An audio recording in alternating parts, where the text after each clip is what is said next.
তোকে দেখে মনে হচ্ছে চিন্তা করছিস কি? কিছু না বাবা, খুব খিদে পেয়েছে, সকাল থেকে কিছু খাইনি। আমি এখনই গিয়ে কিছু খাবারের ব্যবস্থা করে আনছি। আরে সেঠজি, বলছি কিছু টাকা আমাকে সুদে দিতে পারবেন? আমি আমার কাজ পেলেই আপনার সমস্ত টাকা ফিরিয়ে দেব।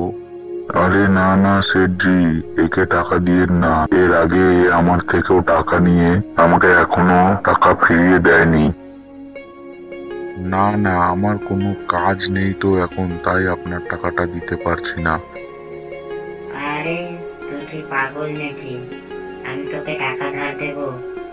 না না, টাকা হবে না, যা এখান